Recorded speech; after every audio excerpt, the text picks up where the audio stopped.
Right. So we've got a lot of stuff to get through. So buckle up because it is going to be quite a bit of a ride. So if you ask anybody about their favorite pieces of media, whether these be anime, video games, books, songs, or whatever else, I think everyone can agree that all of these have one thing in common: the moment. You know, that moment in which you internally realize, holy shit, this is incredible. Even if it's not something you might have consciously thought about when assessing your favorite pieces of media, I'm sure it's a sentiment that we can all understand as human beings. Maybe that moment is when something was so funny that you fell out of your chair in laughter.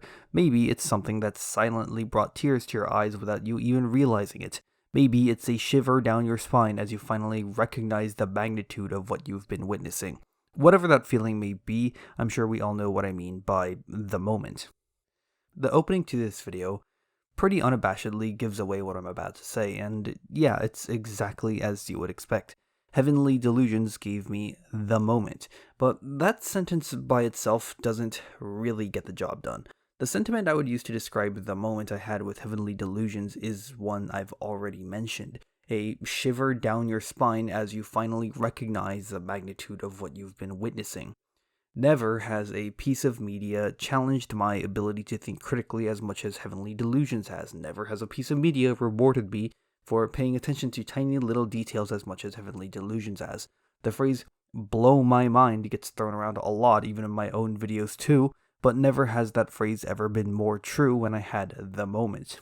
To say that this is something that I watched would be grossly mislabeling it. As pretentious and elitist as this sounds, I didn't watch Heavenly Delusions, I experienced it.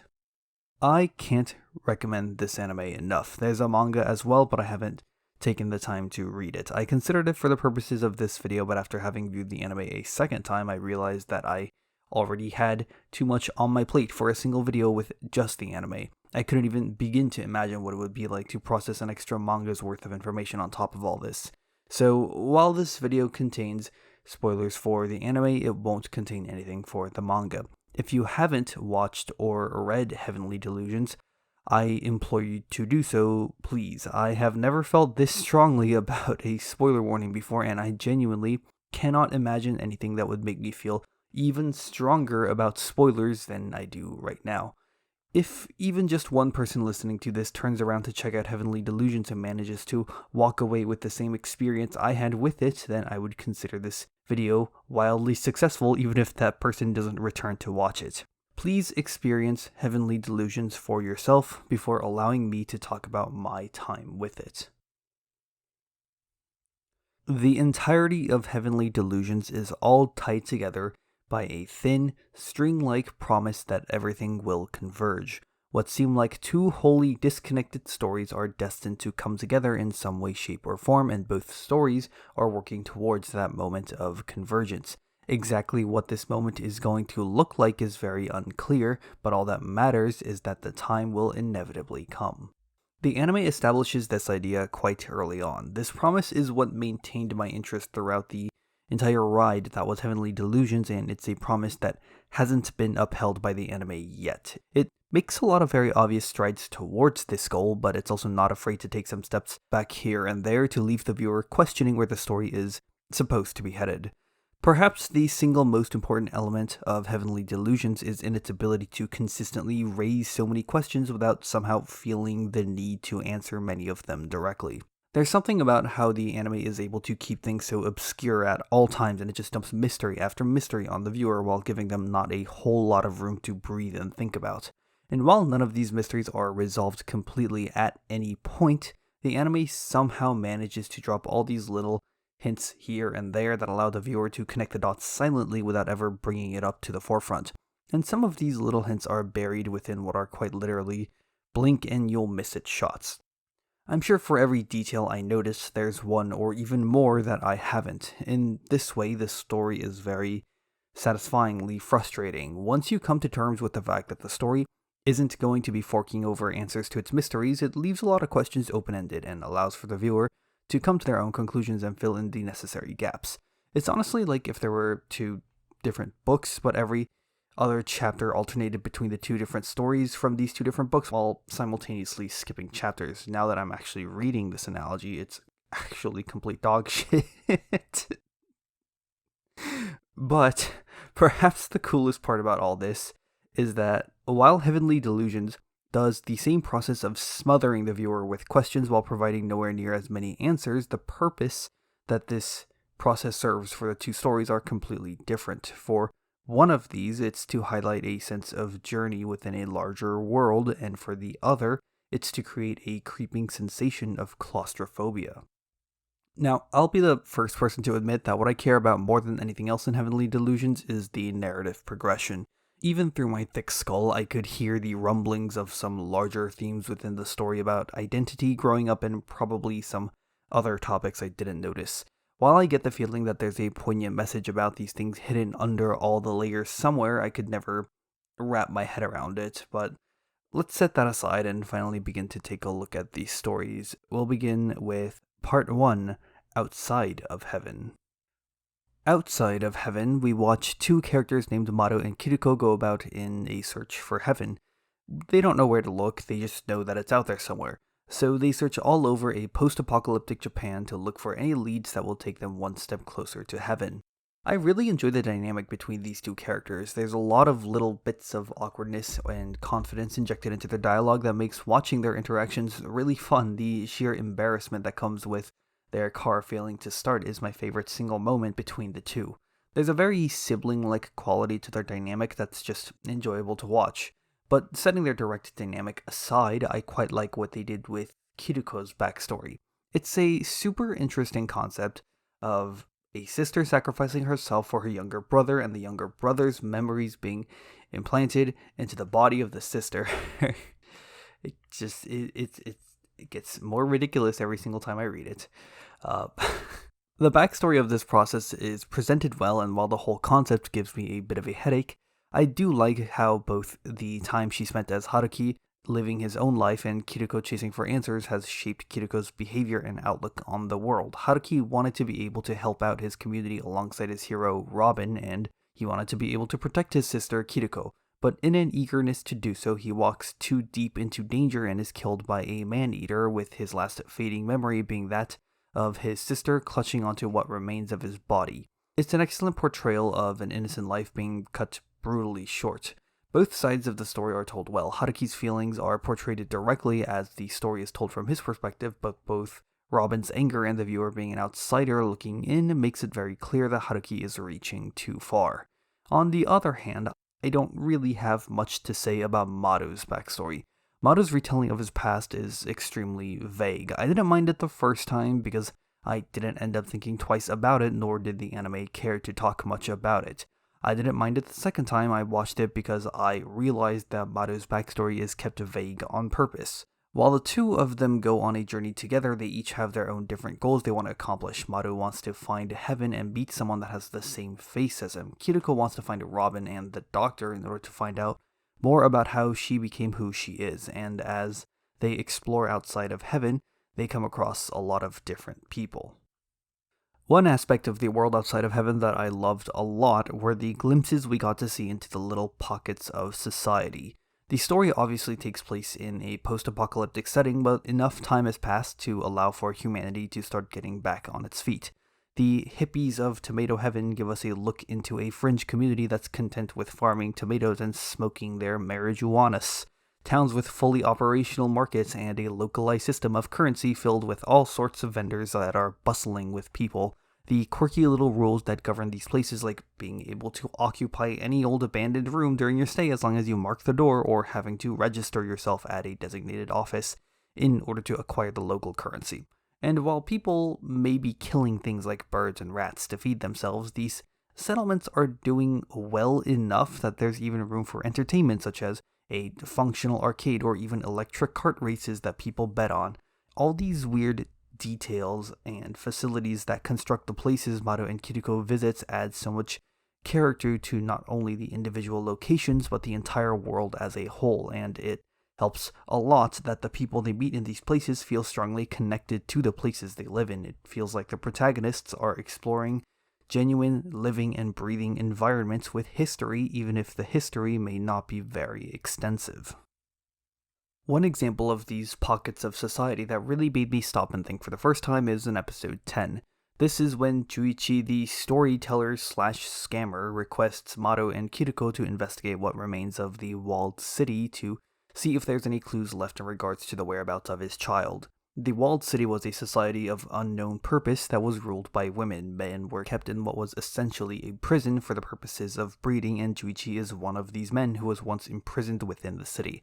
After discovering that the walled city didn't leave much behind besides a man-eater possessing a freezing ability, the three eventually run into a group of men that turn out to be former prisoners of the walled city, just like Chuichi.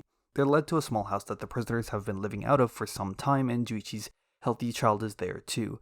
That same night, the house is attacked by the same freezing ability of the man-eater from earlier in the day before Maru figures out that the attack was emitted by the child. The next day, Maru and Kiriko leave. Chuichi kills the man who alerted the guards during his escape from the walled city before he takes his child and leaves the house. So once this episode had concluded, I sat there and thought to myself, what was the point of this episode? What was accomplished as a result of watching this small story unfold? At first, I kind of wanted to write it off as another glance into a small pocket of society, but no, this story was far too personal to be just that. And as I kept thinking about it, I eventually realized that I had zero fucking clue. Once I came upon this moment of analytical crisis that made me question everything I knew about the world, an answer suddenly struck me. It's not a satisfying answer by all means, and I wouldn't be surprised if people fully disagreed with the conclusion I came upon. I think the point is simple. There's a narrative to be told, so the narrative is told. I don't think this story holds any grander meaning within the greater context of the world. It's just another incident that occurred during Maru and Kiriko's journey. Why the child shares a very similar power to the man-eater in the walled city is unexplained. The fate of both the shelter and Chuichi and his son are going to remain unexplained, and that's fine. If anything, I actually prefer it to remain unexplained. Kiriko and Maru's story focuses heavily on moving from place to place, searching for clue after clue. As they travel, they're going to say hello and goodbye to many people. And as much as these people are a small part of their larger story, Maru and Kiriko are also a small part of these people's larger stories. They don't have the time to sit there and seek out every single answer to every single question that's thrown their way. The larger story isn't about the prisoners of the walled city, or the immortal order, or the innkeeper. Things are left open-ended because Maru and Kiriko must move on. I think this consistent pattern of moving from place to place and witnessing large portions but never the full picture of other people's stories ended up creating a genuinely unique sense of progression that I haven't seen quite anywhere else before. It exemplifies the meaning of a journey in a way that I really, really love. I'm sure we've all heard the phrase, "It's about the journey, not the destination," at some point before. The progression to Maru and Kiriko's story kindly disagrees with this statement. The journey is important, but the destination is even more so. But the main reason why Heavenly Delusions can get away with this is because this isn't the same for the viewer. The ways in which these stories are presented, both in the actual stories themselves as well as the clues hidden within, leaves a lot of things for the viewers to ponder. So while Maru and Kiriko are moving on, the viewer is silently incentivized to be left behind. Maybe this conclusion is just grossly oversimplifying the matter at hand, and I'm inclined to agree with that statement. There are a lot of tiny details to be picked apart within these stories that fill out surprisingly large portions of a bigger picture just on their own. We'll get around to doing that when the time is appropriate, but here's just a quick example to demonstrate exactly what I mean. There's a brief moment in episode 10 where one of the former prisoners wants to talk to Chuichi, but Chuichi doesn't give him an opportunity to do so. This is the same man that Chuichi ends up killing at the end of the same episode. If the man was given the opportunity to talk, perhaps this could have been an opportunity for the man to offer a genuine apology and ask for forgiveness. From the viewer's perspective, I think it's very easy to write off the actions of this man as unforgivable since we're offered a lot of opportunities to sympathize with Chuichi, but maybe there could have been a world in which Chuichi and the man are able to mend their relationship and we got a completely different ending to the episode, and All of that springs from a single interaction that didn't happen, which lasts only a couple seconds on screen, and I guess as a bit of foreshadowing, this is by far one of the tamest examples of these small details that silently fill out a bigger picture. Something that's also important to address is the difference in which the viewer and the two main protagonists view the story. Whenever Kiriko discusses with Maru about any of the happenings within any of these settlements, she always seems to have a very set idea on what happened and why it happened, and Maru, who has a whole lot of trust in Kiriko, generally believes the same things that she does. The way that I've phrased those last few lines might make it sound like I have a problem with the way Kiriko views these events, but I don't. She's been to and seen a lot of different things over the years and seems to carry a largely pragmatic outlook on things. But within those cursed little details hidden in the briefest of moments, Heavenly Delusions always provides inklings to what may have happened or will happen that quietly disagree with or contradict some of the conclusions that Kiriko comes to. Maru and Kiriko survive a wild bear attack after heading to an underground lot filled with supposedly 100% safe water according to a map sold by a local vendor. When they went down the stairs, they discovered that two men had already been mauled by the bear before the bear turned on them. Kiriko suspects that some of the locals that she interacted with are trying to exploit them in some way, shape, or form, claiming that the map marked this location as such, as it would have made it easy for people to block in any unsuspecting travelers. However, as the two are about to leave, Totori, the owner of the hotel they spent the night at, is seen mourning the loss of the boss, who was one of the men that the bear had gone to. We don't really get any good look into why the boss was so good and why people will miss him. Kiriko takes on a pessimistic outlook about the townspeople, but Totori's reaction silently suggests otherwise. Believe in whichever side of the story you want, or even believe in both, because the anime never decides to provide the truth. It's another one of those ways in which the anime invites the viewer to look deeper into things that they've seen, and I can't think of a single better example of this than the story of the innkeeper. Maru and Kiriko spend the night at an inn where the innkeeper warns them about a man-eater that likes to prowl the area. When the man-eater approaches that night, Maru and Kiriko head out to kill it, only to be stopped by the innkeeper, who protects the man-eater, claiming that the man-eater is her son. The man-eater kills the innkeeper, then the duo kill the man-eater. Kiriko surmises that the innkeeper's son was killed and devoured by the monster, and that the man-eater kept the innkeeper alive as the inn attracted more prey for it. When I finished episode 2 for the first time, that's all there really was to it as far as I was concerned. I thought it was an interesting little side story with how Kiriko's very logical explanation of the situation contrasted with the innkeeper seemingly deluding herself the entire time. And I didn't really think twice about it afterwards until episode 8. In episode 8, it's revealed that man-eaters were once people who suffered from a particular disease that resulted in their terrible transformation. So when you hear the innkeeper claiming that the man-eater is her son again on a rewatch, the anime slaps you in the face with the realization that the innkeeper might have been telling the truth the entire time. But the best part is that there's never going to be any sort of confirmation to the truth behind the innkeeper's claims. The innkeeper is killed, while Maru and Kiriko move on with their lives. There's not even a single flashback or mention to remind you of this night once episode 2 is over. You can either believe what the anime tells you directly about this little anecdote, or you can craft your own interpretation based on connections to it found elsewhere. It's an open-ended story that entices the viewer into deeper thought, perhaps more so than any other open-ended stories in Heavenly Delusions, and it's why this small part of the anime has left such a strong impression on me. So now that we've taken a small bit of time to talk about how differences between the characters and viewers' perspective can create opportunities for the viewer to engage with a deeper narrative, let's take a look at a far more fleshed out example of just that. In episodes 7 and 8, Maru and Kiriko find themselves caught in the rising tensions between the Liviu Man, or that's how I'm just going to pronounce it, Liviu Man movement and the Immortal Order. The Immortal Order is a cult with a fascination for grafting mechanical parts onto human beings, and they even supposedly have no qualms about doing the same with man-eater parts. Their being of worship is a horrifying being, more machine than human.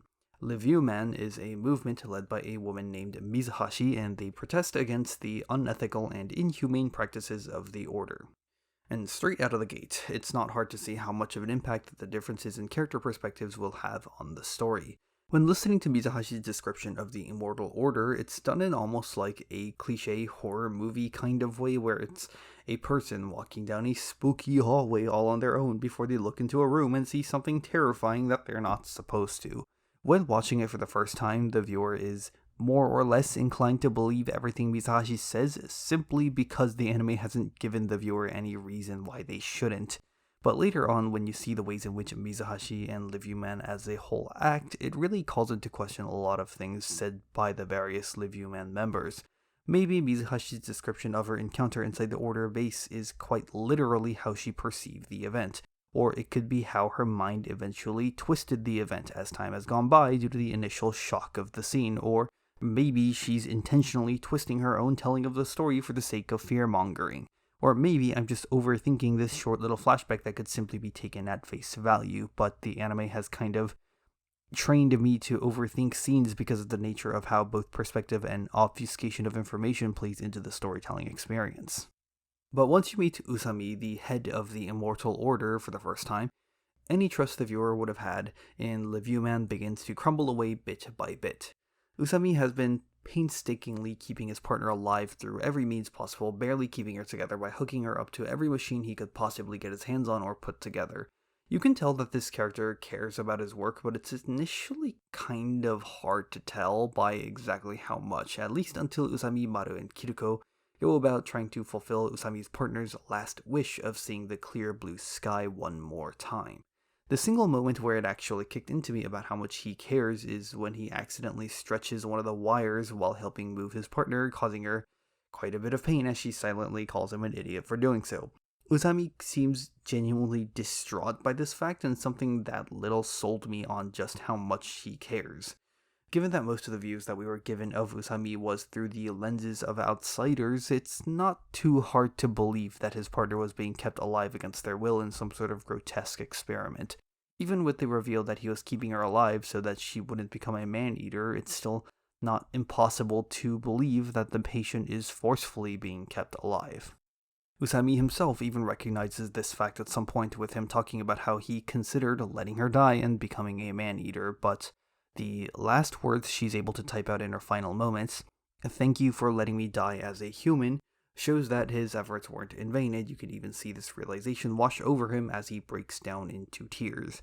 She clearly was aware of the fate that was waiting for her on the other side. I can't even begin to imagine the existential horror that would come with your humanity being suspended in that state of prolonged limbo, but all thanks to Usami's efforts, his partner, for all the suffering she endured, was allowed to retain her last little bit of dignity in dying as a human. He never intended on helping all the people that ended up in the hospital, as the first prosthetic hand he ever created was made on a whim. As Usami walked through the hallway towards his operating room, there were a lot of residents that came up to him and asked him for help with their prosthetics. He helped a few of them out before moving on to his operating room and ignoring many other requests for help. And as Maru asks if it's okay to ignore them, Usami responds by saying that it never ends. Usami's responsibilities seem to be unwillingly piling up higher and higher with each new resident in the building. He simply can't look after each and every single responsibility at all times, so some requests must remain unanswered so he can continue on with his most important patient. So once Maru is able to put Usami's partner to rest, Usami takes his own life. This is much to the frustration of Kiruko, as some of the others within the order were able to recognize Robin, but Usami took his own life before Kiruko was able to inquire about further details. But once again, similar to the Innkeeper story, the ending to this tale has been sealed shut. There are no more answers you can get out of it, so all that's left is your own interpretation. Keep this story in mind, however. This is a very pivotal story in the anime that we'll be coming back to. The audience is given the chance to view a series of very direct interactions that Usami has with Maru and Kiriko. Usami is extremely straightforward about what he needs from them and doesn't sugarcoat or sensationalize everything about his situation. He's quite a thoughtful but thoroughly exhausted man who is clearly at his limits but can't give up, and this really goes to show how perceptions warp stories without full information. Usami says that he never called his actions or facility as the Immortal Order, but he has heard it be referred to as such. Outsiders came up with the name on their own, and the rumors likely spiraled from there on out. Usami wasn't trying to keep his partner alive at all costs. He was fusing man with machine to transcend mortality. The people within the facility became a cult worshipping his partner rather than those looking for help. It's likely that the man-eater in the basement probably ended up there incidentally rather than being kept intentionally there as a weapon to be unleashed against the masses. Even fringe rumors like how man-eater parts could be fused with people to create a superhuman begins to be stirred up with the Order as well. We, as the viewer, can very clearly tell that none of these rumors are true, but given the subject matter associated with the Immortal Order, it's not difficult to see how these kinds of rumors could have spiraled out of control for those lacking information. The fact that so much of this story arc was told from the perspective of Liv-Man, I think does a lot to help invert the narrative when the time comes, since ultimately Liv-Man has some grossly biased and uneducated takes that could easily be chalked up to rumors. It's a strangely difficult situation to parse, because with hindsight it's easy to view Usami as the good guy and Liv-Man as the bad guys. However, I can't say that the stuff Liv-Man believed in was completely unfounded or unreasonable. While there's no way to know if these rumors were created by Liv-Man, it's not like Liv-Man itself is doing particularly well either. Once the Immortal Order facility has been evacuated during a raid by Liv-Man, a few of the members of Liv-Man previously seen staying close to the leader Mizuhashi are standing on one of the building's upper floors, looking down upon the city and declaring the birth of a new order, throwing their Liv-Man jacket into the wind. Once again we see the broader strokes, but are still missing the finer details. It seemed like Mizuhashi genuinely believed in her cause at all times, but I don't know if the same could be said about some of the other members. They seemed so eager and quick to engage in a raid on the facility. The part that I found to be the most strange was right after Mizuhashi falls during a protest and is severely incapacitated. We don't actually ever get hard confirmation that Mizuhashi is dead. Instead, one of the more highly ranked guys seizes the opportunity of the basement man-eater being dead and chooses to mobilize Liv-Man to attack the Order. In order to motivate Liv-Man into this attack, the guy uses the leader as a false martyr of some sorts in order to push on with the raid. And this is the same guy at the end of the episode who throws his jacket into the wind and declares the start of a new order. Another thing that I thought was really weird at first was later in the episode, when the guy watching the basement entrance, who was supposed to be an inside man for Liv-Man, is killed as he approaches the mob. I thought this was strange the first time, but didn't really think twice about it, but now I think it probably has to do with the fact that those leading the mob were trying to continuously motivate what seemed like a hesitant group. Realizing these kinds of details does not reveal any sort of grand revelations that completely overturned everything you thought you knew about the situation. In fact, it doesn't really change much about the situation besides indicating how determined some of the Liv-Man members were about their plans, but I still found noticing details like these to be a very rewarding experience, simply because it adds more context to what is ultimately a very small piece of the big picture, that being the declaration of a new order and the abandonment of Liv-Man. The anime never directly calls attention to these details, but I love how it's still able to pack these details into such condensed moments to leave viewers with something to think about. Slap on the cliffhanger of the small man-eater in the basement awakening as the mob declares the start of a new order, and you've got a really nice way to tie up the Immortal Order story into a great little package. The ending to Maru and Kiriko's half of the story that we see in the anime is all sorts of fucked up. Kiriko finally gets to be reunited with Robin, only for Robin to end up physically taking advantage of her. Except we have to consider the fact that everything Kiriko perceives is through the eyes and mind of Haruki, so Haruki ends up being forced to witness his personal hero violate the one person he wanted to protect the most, and there's nothing that can be done about it. It's the phrase, never meet your heroes, taken to a traumatic extreme. Perhaps there's a deeper message here about the siblings' past coming back to haunt them, with the ending of their story in episode 13 being indicative of Kiriko reaching a greater sense of independence as she leaves behind a crutch of the past. It's no longer about what would Robin do. There's a couple other interesting details in regards to the time we spend seeing Robin in person during episodes 12 and 13. The first comes from episode 3, where we get to see Robin tell Haruki that he doesn't need to look somebody in the eye when fighting them, since glaring is something cowards do when they just want to get away by intimidating someone. I bring this up only because this is exactly what Maru does when he beats the shit out of Robin at the end. Robin keeps trying to scare off Maru because Maru is just a kid to him, but Maru's having none of it, and his expression seems like he doesn't even register a human being in front of him. The second detail is from episode 8, when Kiriko shows a picture of Robin to the refugees of the Immortal Order after they evacuate the building. The refugees recognize him, and one of them mentions how Robin said that he would never let another person die. So, exactly what was going on with the locked off side room containing the woman and the monster, the reveal of the contents of that room is such a bizarre event to think about. It seemed like Robin wanted to somehow weaponize this against Maru but failed to do so in time, but that still doesn't answer how Robin is connected to this being in the first place and exactly what happened in the filtration plant the entire time. And that about does it for part 1, covering everything, well, everything in air quotes, outside of heaven. So now we can finally begin with part 2, everything, and once again, everything in air quotes, that happens inside heaven. When it came to talking about heaven, the word that I liked the best was claustrophobia. As every second passes within heaven, it feels like the walls are closing in, the room is getting smaller. It is not a secret to the viewer that there is some sort of fundamental secret hidden within heaven. It's made abundantly clear from episode 1. As events unfold and mysteries rise to the surface, it feels entirely inevitable that something will have to give. Every single time we see heaven, the tension slowly rises, and in a place full of nothing but tension and mysteries, it feels like the viewer is being backed into a corner, running out of room to breathe. Little by little, the cracks begin to show. Is something trying to break in, or is something trying to break out? All we know is that eventually, the walls of heaven must fall. At all moments throughout the time we spend watching events unfold inside heaven, it always feels like there's a second pair of eyes observing these events very carefully alongside us. It begins with episode 1, when for some unexplained reason, Tokyo's test asks if she'd like to go outside of the outside. As far as I can tell, this mystery is never answered. One of the best and most direct examples of this feeling of a second pair of eyes is in regards to the camera feed. In episode 4, Tokyo and Cuckoo climb up a wall to enter a vent that leads them into an incubation room so they can go see the babies. However, when the anime switches to a camera feed of this exact wall, the children can't be seen.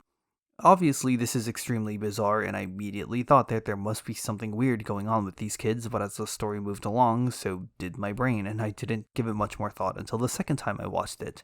While, yes, there is something weird going on with these kids, something that's perhaps even more strange than the kids missing is that the cleaning robot used to climb the wall is also missing, and the vent is shown as closed shut. If it was just the kids that were weird and missing, then at least the robot and the vent should show as they are, but the fact that these are also displayed incorrectly seems to indicate that it might not just be something that's up with the kids, but rather the fact that someone or something is directly tampering with the footage. But the camera shenanigans continue beyond this. In episode 6, when Tokyo is seen leaving her room at night to head to Kona's, the cameras display nothing out of the ordinary. In episode 9, when Kona is seen talking to Asura in his bedroom during a flashback, every single camera monitor shuts down simultaneously, but in a brief moment before the cameras turn off, we can see that nobody else is in Kona's room. We can even set the cameras aside to look at another strange event that comes in episode 4. Mimihime sends Shiro some explicit pictures of herself, but it turns out that Mimihime didn't send it, and she has zero idea what Shiro is talking about when he mentions it. Later, Shiro discovers that the pictures have deleted themselves from his tablet. Someone or something is clearly trying to communicate with the children and attempting to mask their actions from the adults of heaven, and I think to some capacity they're succeeding.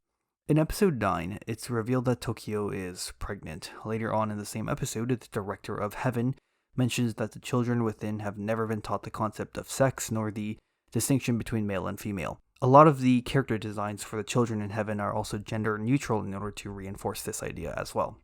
But episode 6 contains a post-credit scene that I entirely missed the first time I watched the anime, and I just want to say here, I guess, while it's mentioned, I really hate post-credit scene because of this kind of reason, because they're so easy to miss. And sometimes, like in the case of Heavenly Delusions, they can provide really, really important information, but God, I don't like them. I don't like them. Please stop doing them, but whatever. Episode 6 contains a post-credit scene where Tokyo is seen heading to Kona's room. It is beyond strongly suggested that these two have a union at this time, and as you might expect, the camera feed shows that nothing out of the ordinary happened that night.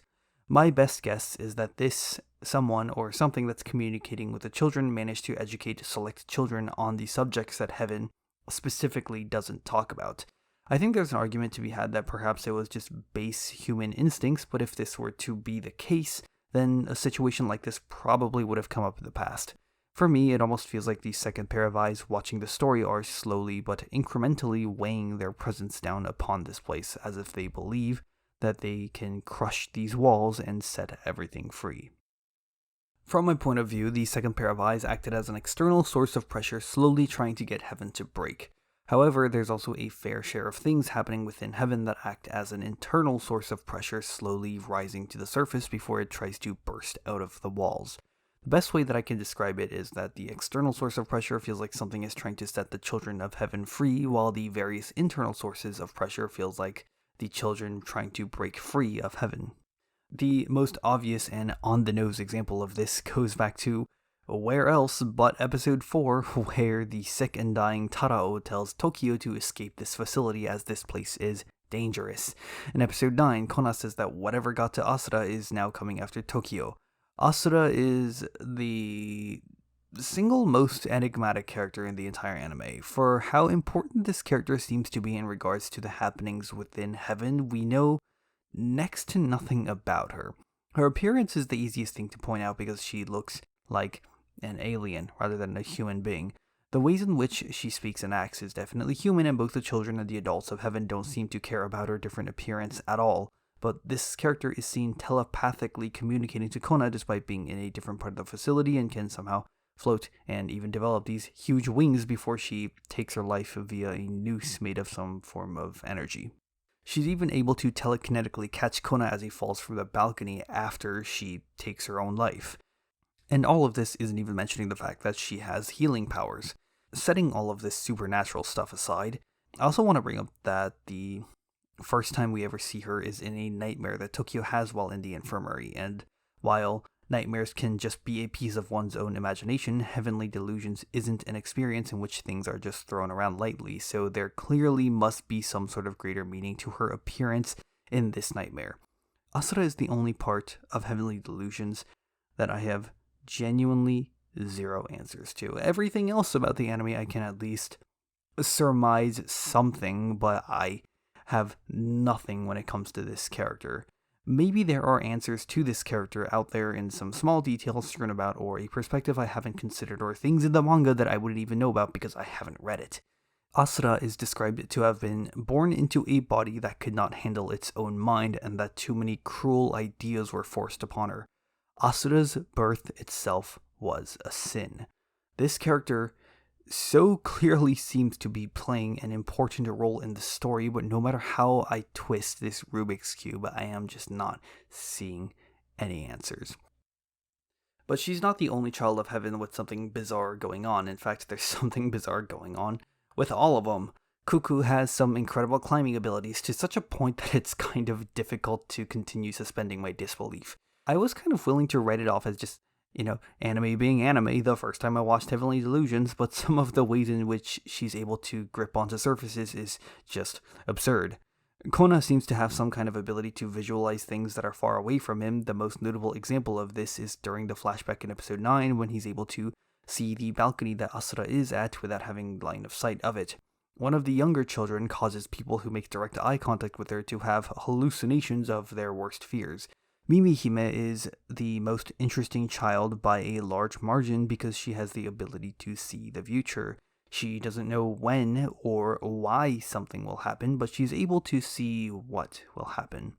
In episode 1, she's able to see that children will be receiving a test at some point, which is exactly what happens in episode 1. When looking at the reactions of other children, this test was clearly unannounced, but Mimihime writes off her prediction as a hunch, and now that I think more about it, this test could have also possibly been a reference to the test that is, I think it's episode 11 off the top of my head. It's the one where it just kind of is sprung up on the children, and the children are explicitly called as Hideko by Mina, that one. And like the episode is also titled that. I don't know why I didn't think about it while I was writing it, but now that I'm reading it out loud, it just suddenly dawned upon me. Anyways, in episode 2, Taka falls off of a pillar while trying to climb it with the use of some of the cleaning robots. Seeing this, he senses that something else is going to fall. It's such an easy line to forget, but that single line holds so much weight when knowing what will eventually happen. In episode 11, when Mimihime's ability is directly revealed, it's shown that her ability is acting up during her conversation with Kona, and that in Kona's place is a monstrous man-eater. But that's not even the most bizarre example of Mimihime's ability in action. Going back to episode 1, Mimihime is seen having a strange tendency to stare at the ceiling of the dome every now and then. The truth is later revealed when we finally get to see things from Mimihime's perspective, and it's a silhouette of Asura with her wings. Mimihime, who didn't see Asura during her final moments as far as we know, can see this silhouette without realizing what it is that she's looking at. But her ability is to see the future, not the past. The moment I realized that last little caveat of Mimihime's ability is when this team became a huge headache. I love it for becoming one, but a huge headache is still a huge headache. Meanwhile, even the babies are...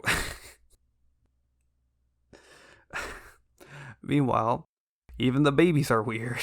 In a post-credit scene for episode 3, Cuckoo finds Kona drawing a picture of a baby, and before she can tell him something, Tokyo pulls her away and is ready to tell her off for bothering Kona, but Cuckoo then responds with one of the wildest lines I've ever read in my life, which is, "Real babies don't have faces." So, what? Can't believe you. If you told me that when I started this YouTube channel, I would end up saying real babies don't have faces as something serious. As a serious point in one of these videos, I would have called you insane, but here we are. Oh, God, anime's so good, man. So what does a real baby look like then? Apparently a man-eater. And when Tokyo and Cuckoo leave after having spent their time observing these babies, one of these babies looks straight at the viewer and says Tokyo's name out loud. This sequence of events is one of those things that just gets more and more bizarre as I continue to think about it. So, yes, it's very weird that Heaven is incubating a whole bunch of man-eater babies for some reason, but this is never explained or expanded upon within the rest of the anime, so there's very little I can actually say about this, unfortunately, at least for now, that is. There's even less I have to say about the man-eater baby that says Tokyo's name out loud, and no, I'm not being coy about it this time. I actually have nothing I can think of in regards to that little moment. But looking at Tokyo and Cuckoo's reaction to seeing these man-eaters made me realize that they don't actually know what a real baby is supposed to look like. Since Heaven makes it a point for the children to know as little about reproduction as possible, it's probably safe to assume that the children are never shown what a baby is supposed to look like. But Kona clearly does, so he must have been able to see one using his ability to see things far, far away with that mind's eye of his. Kona is another strange character as well. I heavily get the vibes that this character knows more than he lets on. There's always this uneasy energy surrounding this character that I can't quite put my finger on. Kona loves to draw, and he's quite good at it too. However, these drawings aren't just drawings. For the most part, I can't really deduce what these drawings are supposed to mean. However, there's a couple that instantly grabbed my attention when rewatching. The drawing that he gives to Cuckoo of the fish with all the arms on it looks just like the man-eater that attacks the ship at the end of episode 3. In episode 2, we get to see a collection of drawings that Kona gave to Tokyo. Most of these make zero sense to me, but I think I understand what 2 of these are supposed to be. The bottom right drawing looks like it's supposed to represent babies in a womb. The fact that there's 2 figures in the drawings is all the more interesting because we find out that Tokyo was pregnant with twins. The center right drawing showing a flock of angels isn't the only time this specific depiction of an angel appears in the anime. When Choichi is telling a story about the various theories on what the Great Disaster was, one of these theories involved aliens, and he had a photo that looked exactly like this drawing, albeit with only one angel rather than a whole flock. If the 3 specific drawings I talked about have some sort of connection to some other piece of the overall story, then I feel inclined to believe that the rest of his drawings must be connected to some other pieces in some way, shape, or form, whether it's things that haven't been revealed yet in the anime or connections I just failed to make. Kona's drawings aren't the only connections between inside and outside of heaven, however. There are little clue bridges that the anime gently nudges the viewer towards to help the viewer create their own little connections between inside and outside heaven. The anime clearly wants the viewer to discover these connections, but the way that they're revealed is done really subtly and with such little fanfare that when the viewer manages to put two and two together, it feels like a truly organic moment rather than one that was inelegantly shoved into the viewer's face like I've seen some animes do. This is one of the quieter aspects of the anime that I grew to really enjoy. These moments of realization when those tiny little puzzle pieces clicked together were so satisfying because it always felt like I was the one who solved it, even though the anime obviously intended for me to find it. Realizing that the man-eater that attacks the ship is the same one as Kona's drawing, Mina explicitly calling the children Hiruko, the word that Maru had been using to refer to man-eaters, the mention of how the children have bodies that are immune to everything being in the same episode, as a random man claims that a person can be infused with man-eater parts to become immortal. The anime constantly provides these little connections between the two stories, allowing for tiny sparks of curiosity to keep going off inside the viewer's brain to ignite the imagination and encourage them to fill in the gaps themselves. These little connections might seem completely nonsensical on their own, and they kind of are, but I think they truly enhance the experience in a special way. Heavenly Delusions would not be the same without these. But alas, everything comes crumbling down once something penetrates heaven. I'm not sure what happened. At first I thought it was a large pillar of some sort that just dropped straight through the ceiling, but upon closer inspection I realized that I had zero clue as to what I was supposed to be looking at. But given that this destroyed pillar matches the design of the intact one in the back, and the hexagonal chunk coming through is not only connected to the pillar, but also matches the hexagonal segments across the rest of the ceiling, this isn't what caused the destruction. That's left unseen as far as I can tell. Maybe there's a hint to it somewhere, or a shot from outside of heaven that shows it that I completely missed, but I have no clue as to why this happens. But all that matters, however, is that it happens. There's actually not too much to cover after heaven is broken open, at least in terms of events that occur. I suspect there are things that happen here that have rippling consequences that the anime hasn't been able to reveal yet. But in terms of the events that occur, here are the following. Taka, Anze, Shiro, and Mimihime escape. One of Tokyo's twins is brought to her. The director, now in a delirious "here's Johnny" kind of state, attempts to take the child from Tokyo. Some sort of innate power is awakened within Tokyo at this moment, covering both her and her child in the same fleshy growth seen in her nightmare several episodes ago.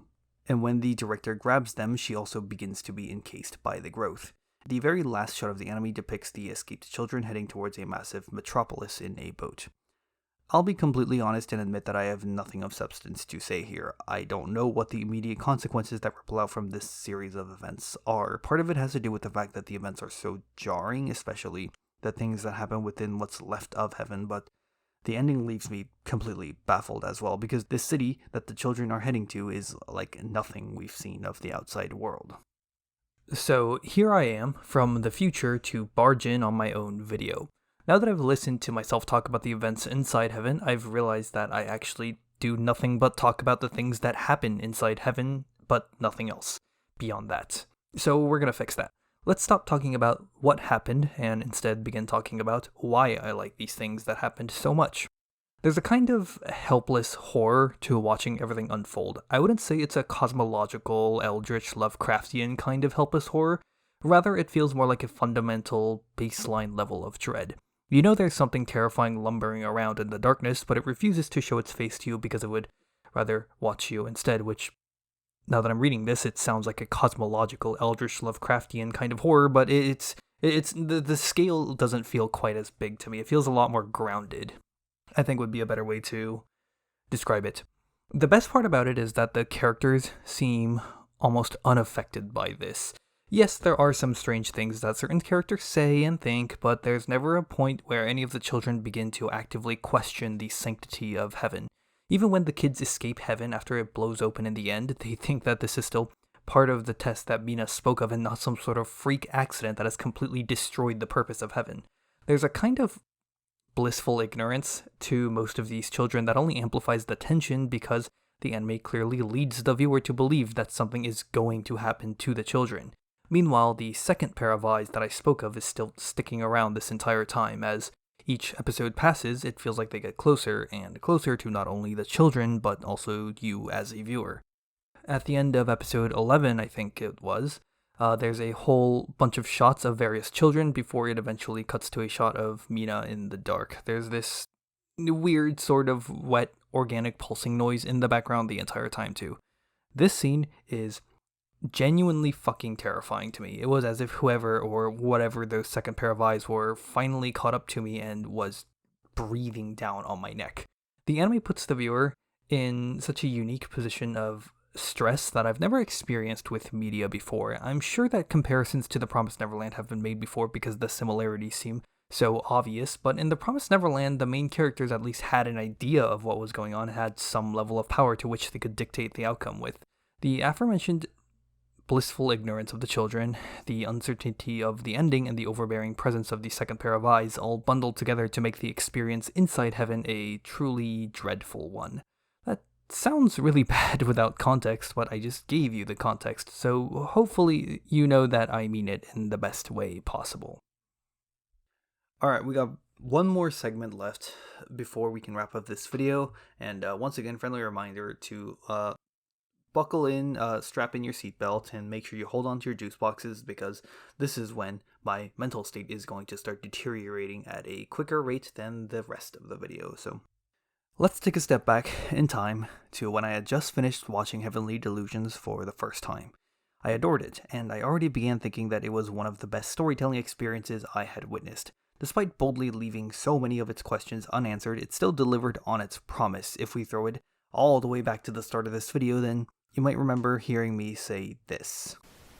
The entirety of Heavenly Delusions is all tied together by a thin, string-like promise that everything will converge.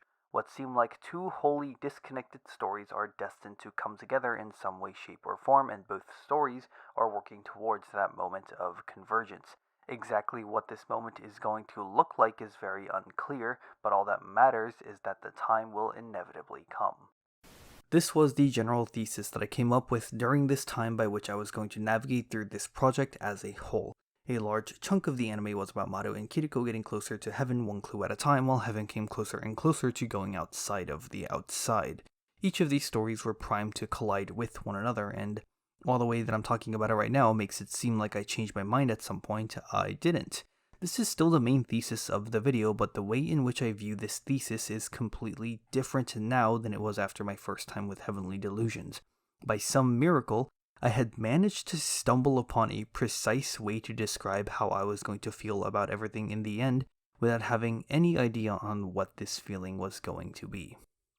I'm just going to quickly repeat what I said near the start of this video. There's something about how the anime is able to keep things so obscure at all times and how it dumps mystery after mystery on the viewer without giving them much time to process it, and while none of these mysteries are resolved completely at any point, the anime still somehow manages to drop all these little hints here and there that allow the viewer to connect the dots silently without ever bringing up any of it to the forefront. The Innkeeper is an amazing example of this. In this way, the story is very satisfyingly frustrating. Once you come to terms with the fact that the story isn't going to be forking over answers to its mysteries, it leaves a lot of questions open-ended and allows for the viewer to come to their own conclusions and fill in the necessary gaps. But some of these gaps are going to be larger than others. There are certain mysteries where I don't really mind not knowing the full answer, and that's because there are other, larger mysteries that I definitely want to know the answer to. I can try to fill in these gaps to the best of my abilities, but at the end of the day, I'll never be able to know as much as the story does, so while I could try my best to piece together what makes the most sense to me and enjoy the process of doing so, there was always going to be that slight twinge of frustration that the truth is out there somewhere beyond my reach. There was one gap in the story that resonated with that sentiment more than any other mystery. It wasn't something I had thought about the first time I watched Heavenly Delusions. Because of what I described earlier, I was bombarded with so many mysteries but not enough time to process it. But as I thought more and more about this gap in the story, the less and less it made sense to me. Something was wrong. I knew it was wrong, but I wasn't sure why. I could only think of one solution, but it was so unsatisfying that I refused to believe that this would be the truth. So I had to keep thinking and thinking, pacing around my room at 3 in the fucking morning because it bothered me so much that I couldn't remain still in my chair or go to bed. Then, like a comet in the night sky, a bizarre idea flew past the horizon of my brain's landscape. Surely this couldn't be true. This idea is completely outlandish. If I accepted this as the truth behind everything, then the entire project would fall apart because I would never be able to let go of this ridiculous perspective. And then, I found it. The moment, a critical piece of evidence that validated the insanity, and frankly, it was overwhelming. Once I had realized the truth, I could not fathom the magnitude of the experience I was witnessing. So many pieces fell into place simultaneously that my brain felt overloaded and like it was about to melt. Not all, but many gaps suddenly snapped shut, and my mind was genuinely blown. The story had converged. For those that know nothing of Heavenly Delusions, I'm sure all that rambling means next to nothing to you. It probably means next to nothing to some people that have read or watched Heavenly Delusions, and for some people, this massive revelation I had was something they figured out in no time, and it was no big deal to them. As I went back to watch clips here and there in order to remind myself of how some things went for the script, I'm noticing details now that make the revelation seem so obvious. I've even been a little paranoid while writing the script because I didn't want to make anything in the prior sections give it away, but regardless of what your reaction to all of it may have been, my perception of Heavenly Delusions was flipped upside down. So, that's enough mood setting. Let's talk about what actually happened. As weird as it's going to sound, this next sentence might be the single most important line in the entire video. A pregnancy usually lasts around 9 to 10 months. Tokyo's pregnancy is revealed in episode 9, and she gives birth to her twins in episode 11. I think it's safe to assume that her pregnancy begins after the post-credits scene of episode 6, so let's mark the beginning of episode 7 as the start of her pregnancy.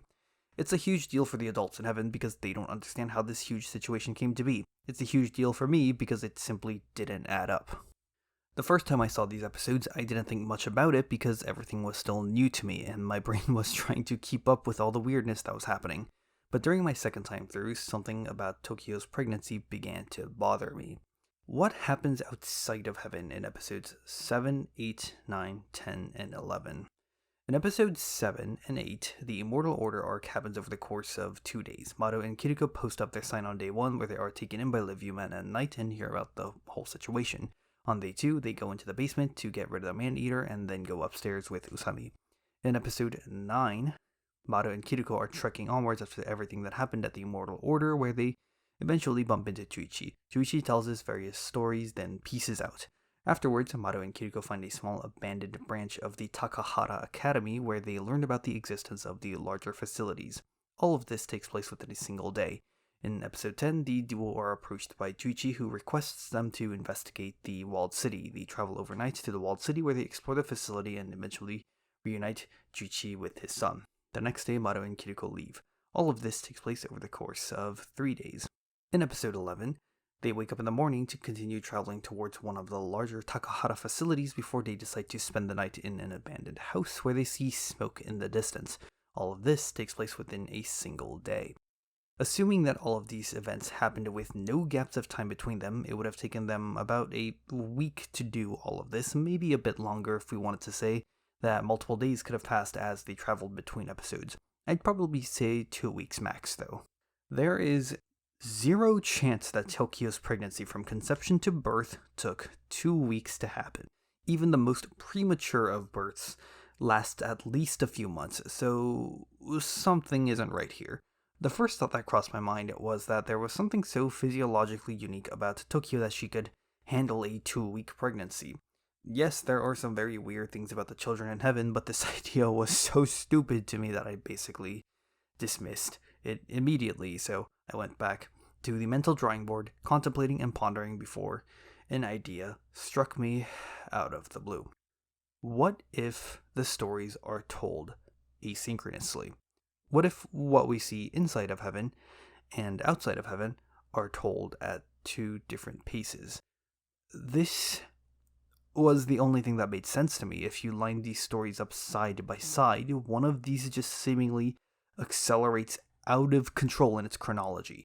In the same span of episodes, one story covers about 1 or 2 weeks, while another covers several months. These two stories cannot possibly be chronologically aligned. And then I was reminded of something else. What are the two endings to the story inside heaven?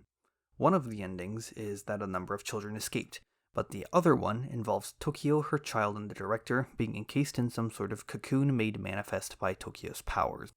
But Tokyo had twins. One of these twins is inside the cocoon, but what about the other one? Where is the other child with the same face? Well, that child is seeking heaven as we speak. He's looking for somebody with the same face as him. It's gotta be Maru. All this time, I had assumed that the person Maru was looking for was Tokyo, but it makes perfect sense that the person with the same face as him would be a twin. I now understand why Tokyo's gender is such an ambiguous topic early on. While I can't vouch for every single set of subtitles, the version that I read specifically mentioned in episode 2 that Maru was looking for a guy with the same face as him. Because Tokyo's gender is so ambiguous early on, I had simply assumed that Tokyo was the subject of Maru's quest and forgot about this scene. Hell, I even glossed over it the second time I watched and only went back to it as I'm writing this part right now just to see if there were any hints in that moment. This must be why Tokyo's gender reveal was hidden away in the post-credits scene of episode 6. There's even another detail that connects all of this. In episode 11, we see that the prototype of a beam gun is sitting next to the director, and the only other beam gun that we've seen is in the hands of Kiruko. Kiruko was given this gun by a woman named Mikura who took care of Maru before she fell ill, so what if Mikura got a hold of this gun as she left heaven and many years down the line she hands this worn down gun to Kiruko? But these are all just theories. I had no way of actually substantiating all of these claims. Just because I wanted these things to be true doesn't actually make them true. I needed something more, so I found it. In episode 11, we are introduced to an interesting new character. Oma was brought into heaven alongside a group of other children in episode 10, and like many of the other children in heaven, she has an unusual ability. This child wears shades all the times because anybody that stares directly into her eyes is subjected to an intense hallucination. Mimihime hallucinates being tortured by an endless number of sharp objects, but during the process of this happening, something very bizarre happens. Take a look.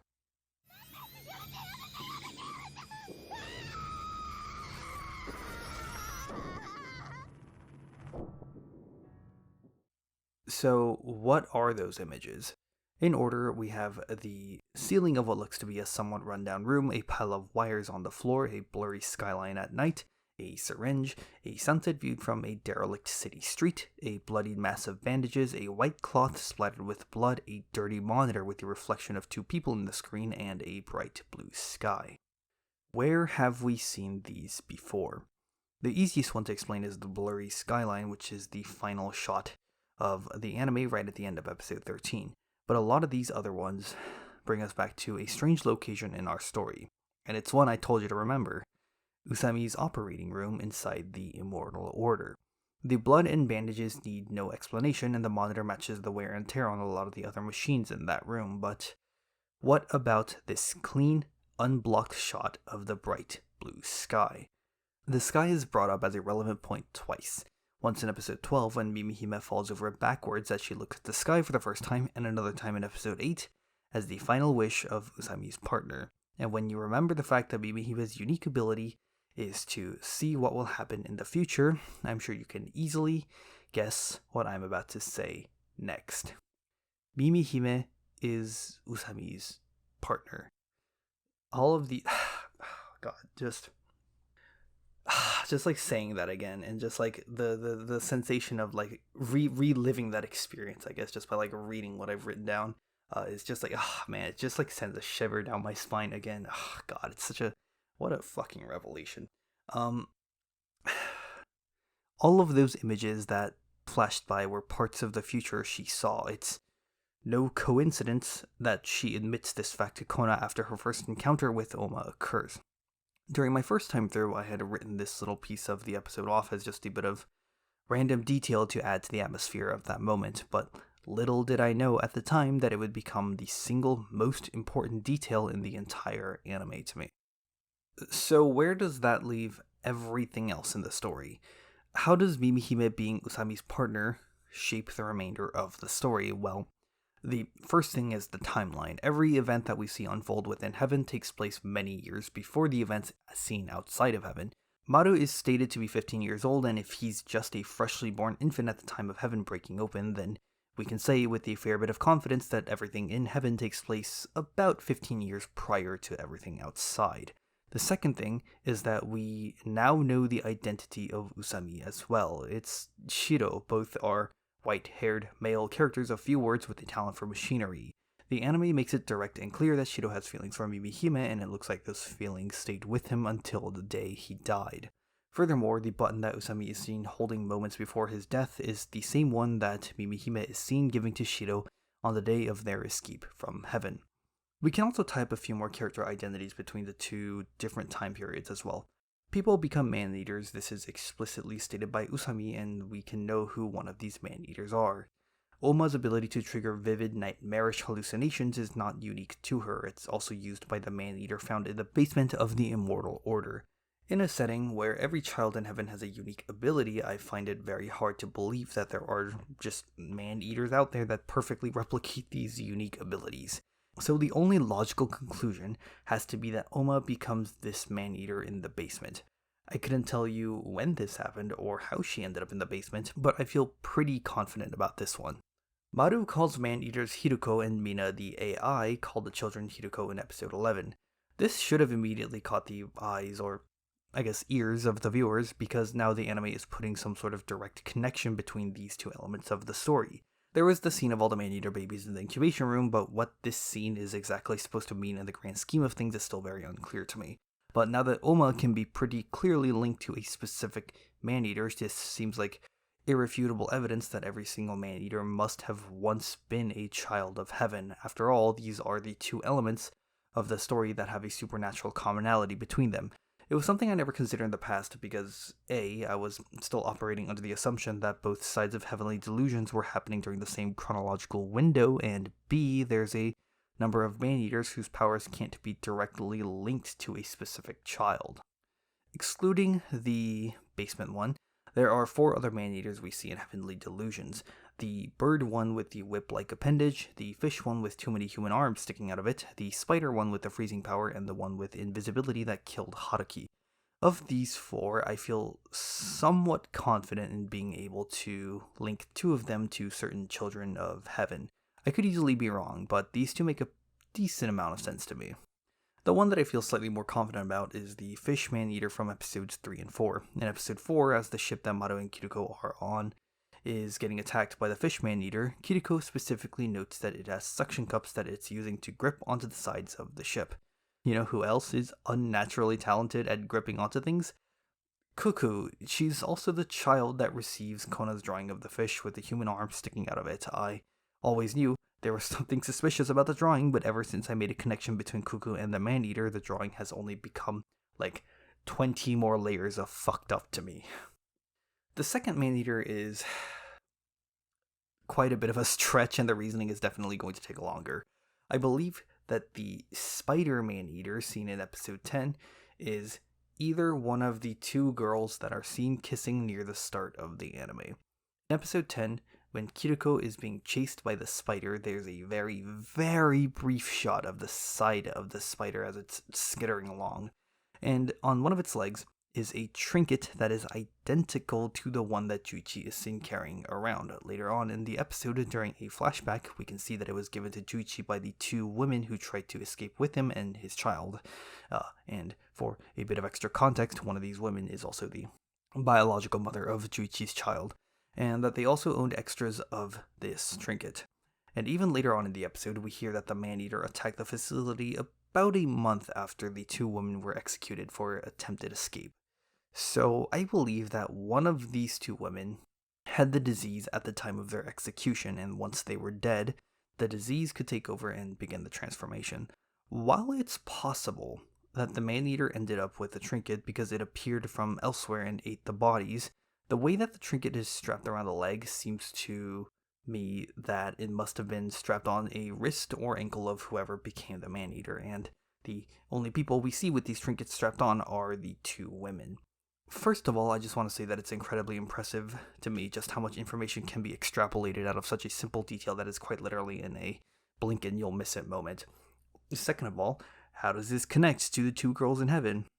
Well, I, I figure that the two women who approached Chuichi were probably a lesbian couple given the societal structure of the walled city, and the only other place in the anime where we see a lesbian couple is with those two girls in heaven.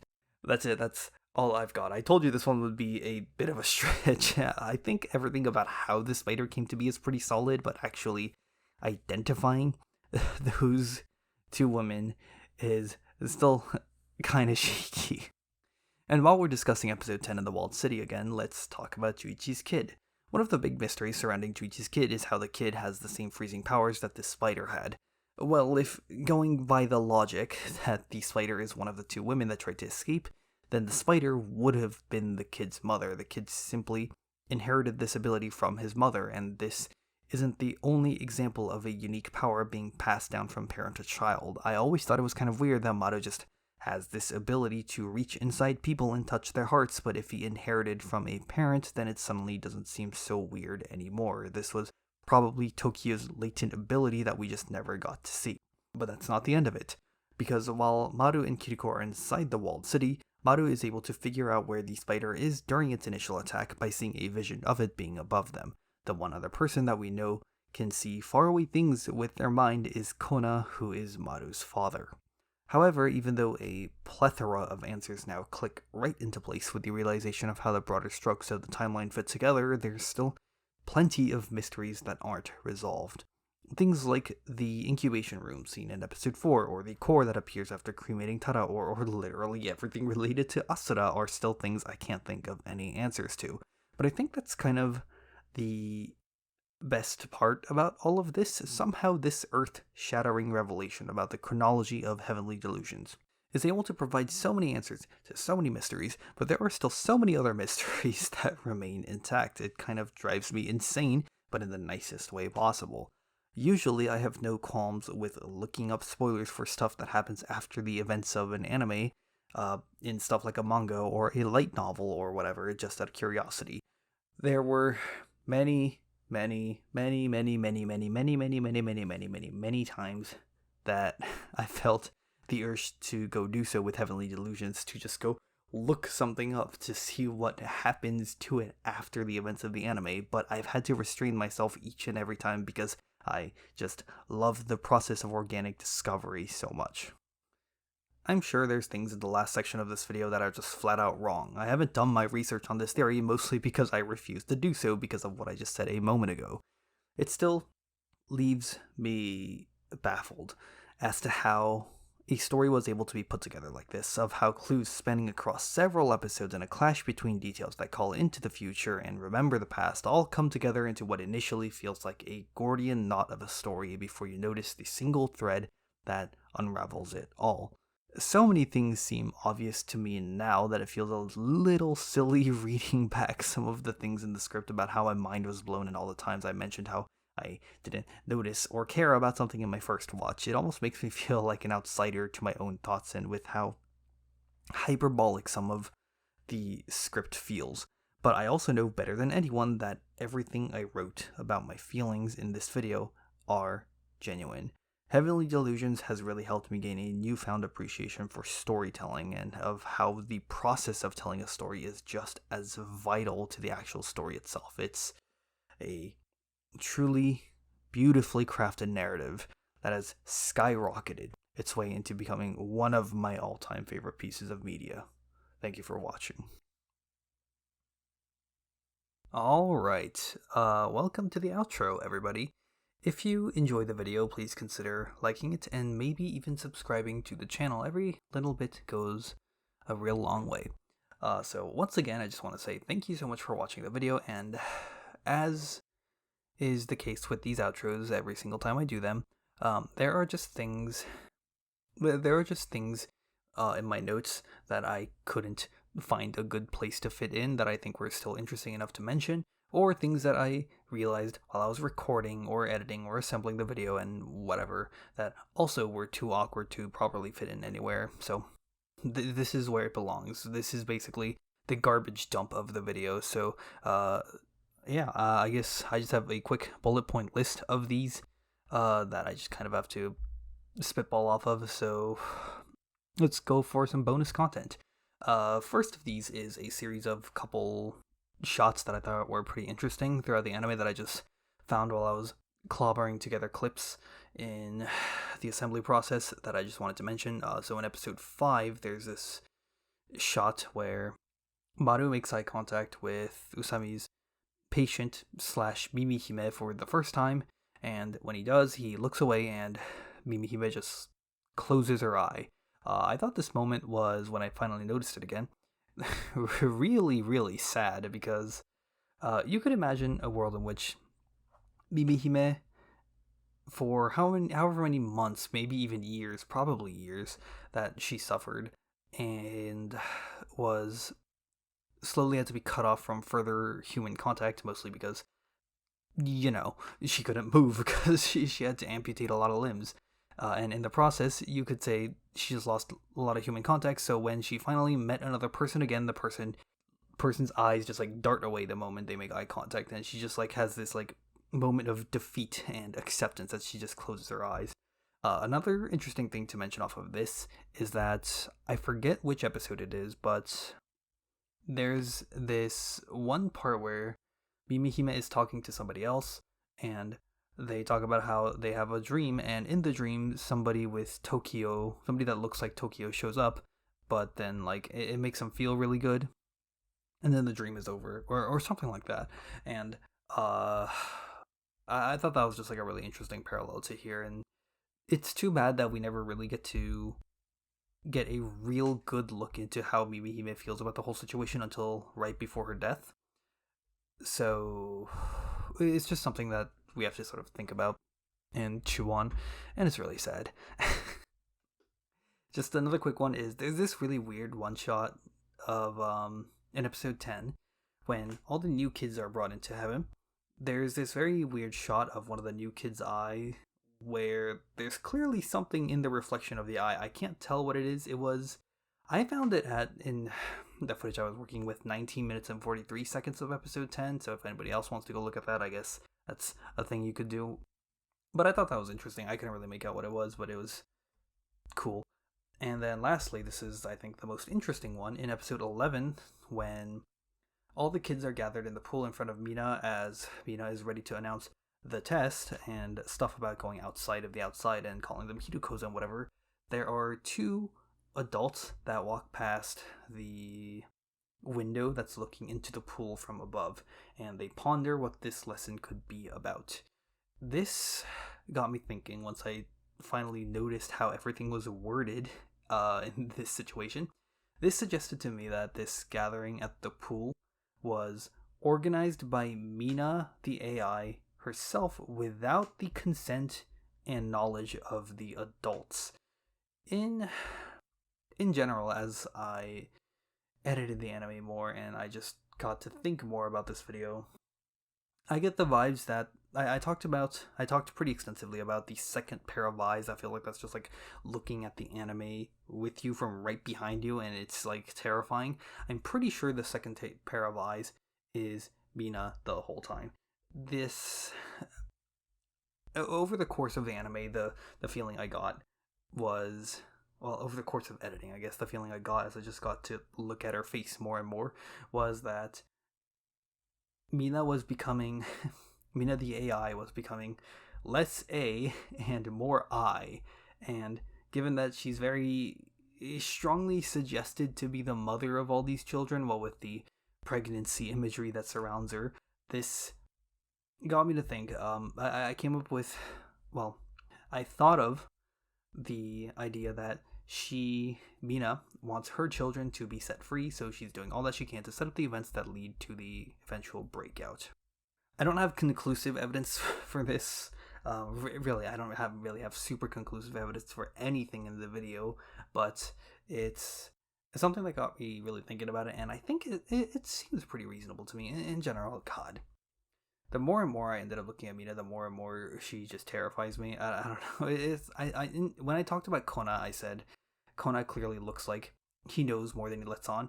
Mina absolutely knows way more than she lets on, and to be fair, she doesn't really let on anything, anything. But she clearly this is not just an AI built to run the place. This is probably some sort of sentient like machine, a sentient ghost in the machine that is trying to enforce its will onto heaven, and I think by the end succeeded. Speaking of, well, not really. Speaking of the Mina the AI, I guess let's talk about her best friend, the director. So the director is not a character I really talked about at all throughout the anime. The ending, I don't know. The ending with her is kind of terrifying because for most of the anime, she was kind of like a fairly level-headed character. She got a little angry here and there, but usually kind of calmed down. And it was, I didn't really think much about this character, but aside from the ending, there was this. I noticed I had written this down when I watched the anime, but never did anything with it because I guess I just couldn't find anywhere to put it in, and I forgot about it. There is this line from episode. Oh God. It was whatever episode. She is talking to the male scientist that shows up a lot throughout Heaven, and the line that I had written down. This is verbatim with how my subtitles showed up. It's up to me with my own eyes to ensure that heaven blooms in this utterly broken world, but unless the shackles of human mortality are broken, I cannot do so. Takahara Academy will break them. This is such a like final boss tier line that I wish we got to see more of her side of the plan realized. It's unfortunately cut really short. Maybe there's more in like the content after what's covered in the anime that goes over more of this, but given that she's encased into the cocoon, I don't think we'll get more of it. It's kind of a this line really kind of, now that I noticed this line again, it kind of rehashed my entire image of the director, and I think I would have had more to say about her throughout the anime, throughout the video, if there was more we got to see out of her in the anime, which is kind of a shame. Now that I look at this line, it's kind of interesting to me, but oh well. There is so the mention of the Great War is brought up a lot. This is the event that catapulted the world into the outside world that we see in heaven, that we see in Heavenly Delusions, outside where like it's the post-apocalyptic world, but people are getting together afterwards. The thing that's interesting about the Great War is that nobody seems to have any fucking clue what it actually is. Even people that look like so I surmised that like inside heaven and outside heaven are 15 years apart. So, and I think at some point in the anime they say like the Great War is like 20 some years in the past. So, all right, I guess it's kind of weird that nobody can remember it because there are definitely characters that look like they're like above 30 years old, multiple of them. So it's weird to me that nobody seems to really remember what's going on, or maybe it's the case that everybody perceives it so differently that there is no single conclusive answer. I don't know. It's just a weird little footnote to the whole thing. You would think it's a bigger deal with how it destroyed the whole universe, but oh well. And the last thing is in episode 3 when Kiriko's backstory is brought up for the first time, and she talks, and so there's this scene where after Haruki dies, and then Kiriko goes to rescue him in air quotes.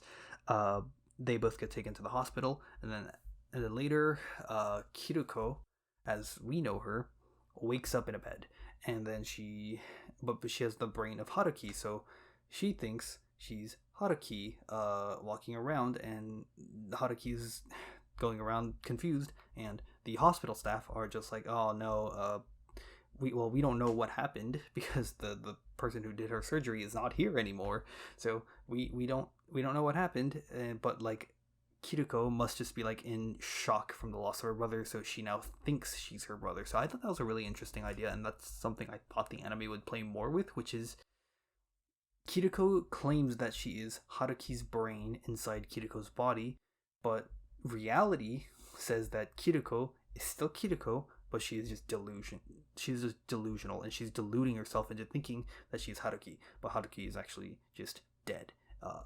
That was kind of interesting. There wasn't really anything more that I was able to find that would support that latter theory, and it just seemed like the former one was just set in stone, and that was just facts, I guess. But it was kind of interesting. For like the episode or two that I kind of questioned Kiriko's identity in this matter it was kind of fun.